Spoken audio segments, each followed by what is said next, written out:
दोस्तों, हर इंसान की ज़िंदगी में एक ऐसा पल ज़रूर आता है कि जिस पल को वो भुला नहीं सकता। यानी वो पल हर व्यक्ति के जीवन में ज़रूर आता है और उस पल को इंसान बड़े अच्छे से, बड़े बखूबी से एंजॉय करता है।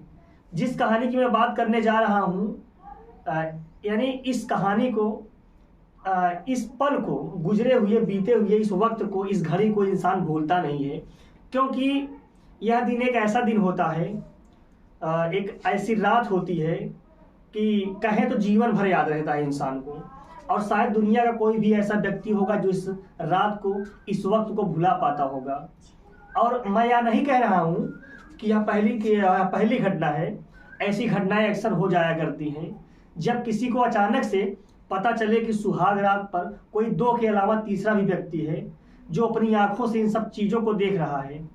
वाकई में दोस्तों, आज की कहानी हैरान कर देने वाली है, परेशान कर देने वाली है। देश की कहानी है, वहाँ की प्रथा कहें या कुप्रथा कहें, हालांकि यह सब काल्पनिक लगता है सुनने के बाद, लेकिन जब अखबार के पन्ने पलटे जाएं, यानी वेबसाइट अखबार के पन्ने पलटे जाते हैं, तो उससे पता चलता है कि दुनिया में ऐसी भी प्रथाएं हैं जो परेशान कर देती हैं, हैरान कर देती हैं और विचलित करती हैं।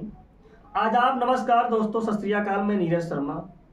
आज की जो सच्ची घटना मैं आपको सुनाने जा रहा हूँ, यह सच्ची घटना है। अफ्रीका का एक प्रदेश है सूडान, और इसी का एक इलाका लगता है अबाडा। दरअसल एक लड़का जिसका नाम रिको होता है, रिको एक सॉफ्टवेयर इंजीनियर होता है और अमेरिका में नौकरी करता था। उसको जब पता चलता है कि उसकी शादी तय हो गई है, धीरे धीरे करके उसकी शादी की तारीख जो है नज़दीक आ जाती है। यानी जो डेट रखी गई थी, और डेट थी शादी की जुलाई 2022, और शादी को लेकर वो बहुत ज़्यादा एक्साइटेड था, बहुत ज़्यादा खुश था। परिवार वाले अपनी तैयारी में जुटे थे, वह अमेरिका में अपनी तैयारी में जुटा था। जब शादी की तारीख नज़दीक आती है, वह पूरी तैयारी के साथ अपने घर आता है और परिवार से मिलता है, रूबरू होता है। जिस तरीके से रीति रिवाज से शादी होती है, बहुत सारे मेहमान आते हैं, रिश्तेदार आते हैं। उसके बाद सब बारात जाते हैं, यानी शादी होती है। शादी होने के बाद जो है बारात विदा होती है, घर आती है, और विदा होने के बाद जब बारात घर पहुंचती है, दूल्हा दुल्हन अपने कमरे में जाते हैं और दोनों बैठकर दरवाज़ा बंद करके आपस में बातचीत ही कर रहे थे। जब दोनों आपस में बातचीत कर रहे थे और आपस में बातचीत करते करते कुछ वक्त जो है बीतता है, और आधे घंटे, एक घंटे बीत जाने के बाद दोनों अपनी खुशियों के बारे में बातें कर रहे थे, और आने वाले समय में भविष्य की न जाने कितने प्लानिंग कर रहे थे। प्लानिंग करते करते वक्त जो है आ जाता है जब दोनों को अपनी ज़िंदगी को और खूबसूरत बनाने का, जिस दिन का उन दोनों को बेसब्री से इंतज़ार है। जैसे ही वह दोनों अपने ज़िंदगी को, इस लम्हे को जीने की कोशिश कर रहे थे, अचानक पीछे से एक आवाज़ आती है, कराहने की, मतलब जैसे कि कोई खांसी की आवाज़ या तो कुछ इशारे की आवाज़ आती है। कुछ इस तरीके से जैसे कोई खांसने या इशारा मतलब करता हो। जैसे ही इस तरीके की आवाज़ आती है, वह दोनों दूल्हा दुल्हन अचानक से घबरा जाते हैं और अपने बिस्तर से उठकर बैठ जाते हैं, परेशान हो जाते हैं। अचानक यह कैसी आवाज़ है, वह सोचने लगता है कि अभी हम लोग इतनी देर से बातें कर रहे थे, आखिरकार हम दोनों की बातें कौन सुन रहा था। तभी उस कमरे की लाइट जलाई जाती है। उस कमरे की लाइट जलाने के बाद जो दृश्य सामने आता है, वह लड़का और वह दुल्हन बिल्कुल देखकर हैरान थे। दरअसल यह बात है कि उस कमरे में उस लड़की की माँ बैठी थी, यानी दुल्हन की माँ, और चुपके से इन सारी बातें सुन रही थी। दुल्हन की माँ कहती है, तुम्हें घबराने की, परेशान होने की कोई ज़रूरत नहीं है। अब आके क्या करना है, क्या नहीं करना है, मैं तुमको बताऊंगी। और दुल्हन की माँ दुल्हन को बारी बारी से पूरी बातें समझाती है और बताती है कि ऐसे करना है, ऐसे नहीं करना है। वह सारी चीज़ें बता ही रही थी, बहुत सारी बारीकियों से रूबरू करा रही थी। दूल्हा और दुल्हन दोनों सर्व से पानी पानी हो जाते हैं। वह दोनों सोचकर हैरान हो जाते हैं, परेशान थे कि आखिरकार करें तो क्या करें। जब उन्हें पता चलता है कि यह एक प्रथा है और प्रथा का हिस्सा दुल्हन की माँ को इस प्रथा में साथ होना बेहद ज़रूरी होता है, क्योंकि अगला दिन निकलेगा और अगले दिन पंचायत के माध्यम से, लोगों के माध्यम से, सब रिश्तेदारों को यह बातें बताई जाएंगी। दूल्हा और दुल्हन परेशान थे कि करें तो क्या करें। और दुल्हन की माँ बाकायदे बैठ जाती है और कहती है कि अब जो भी कुछ करना है मेरी आंखों के सामने तुमको करना होगा। दूल्हा और दुल्हन दोनों परेशान हो जाते हैं। आपस में बातचीत करते करते दोनों जो है सोच रहे थे कि अब करें तो क्या करें, हम कैसे। ये दुल्हन की माँ जो है बार बार यह इंडिकेट कर रही थी कि तुम्हें करना है और करके यानी करके इसके बाद मुझे बाहर बतानी है कि पूरी रात कैसे गुजरी थी। बातचीत के सिलसिले में और सारी रात मतलब सारी रातें वह दूल्हा और दुल्हन के साथ थी। और दूल्हा दुल्हन देखकर यह काफ़ी हैरान होते हैं, काफ़ी परेशान होते हैं। दिन निकलता है, सुबह हो जाती है। दिन निकलने के बाद बड़ी संख्या में लोग जो है इंतज़ार कर रहे थे कि उस महिला जो है चादर ले करके, यानी जो बेड पर वाइट कलर का चादर बिछा था उसी चादर को लेकर महापंचायत में सुबह पहुंच जाती है। उस पंचायत में यानी उस चादर में ना कोई दाग था। जब वो पंचायत में पहुंचती है तो उस चादर में ना कोई दाग था और ना कोई धब्बा था, और ना चादर गंदा हुआ था, धब्बा नहीं था और ना ही चादर गंदा था। उसको दिखाने के बाद वह क्या बोले वो खुद नहीं समझ पा रही थी। लेकिन आखिरकार बोले तो क्या बोले पंचायत के सामने।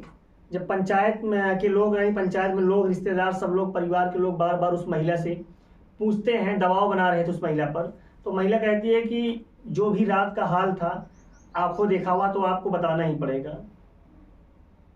तो महिला हैरान होकर, परेशान होकर, संकोच में डूबती हुई क्योंकि उसकी बेटी की ज़िंदगी का सवाल होता है, कहीं ना कहीं वह भी उसको परेशान कर रहा था कि रात की हकीकत अगर पब्लिक के सामने बताएगी तो शायद रिश्ता भी टूट सकता है और रिश्ता बिगड़ जाएगा, क्योंकि उसकी बेटी का रिश्ता था।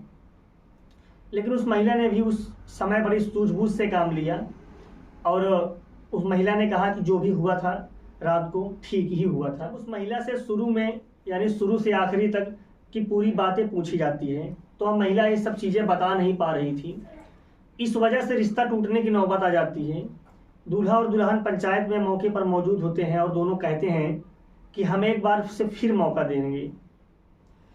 मतलब दूल्हा दुल्हन पंचायत में कहते हैं कि हमको मौका दिया जाए एक बार फिर से, हम लोग अपनी परफॉर्मेंस अच्छा देंगे।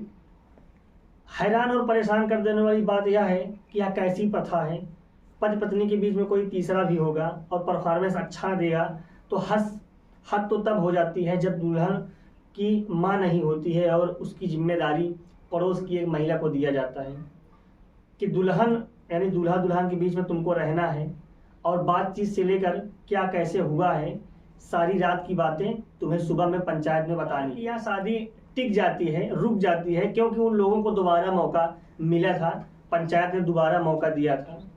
मैं आपको बता दूं कि यह पहला केस नहीं था। अफ्रीका में कई ऐसी जगह हैं जहां पर इस प्रथा से गुजरना पड़ता है। शादी के बाद दूल्हा और दुल्हन को, दूल्हा दुल्हन साथ में होते हैं और साथ में उनकी माँ भी होती है, यानी सारी रात वह बैठकर यह बताती है कि इसके आगे क्या करना है, इसके आगे क्या नहीं करना है, कैसे करना है। जब संतुष्ट होते हैं तो जाकर वह शादी सफल होती है, यानी शादी कंप्लीट हो जाती है। उसके बाद वह अपनी ज़िंदगी आराम से साथ साथ जी सकते हैं।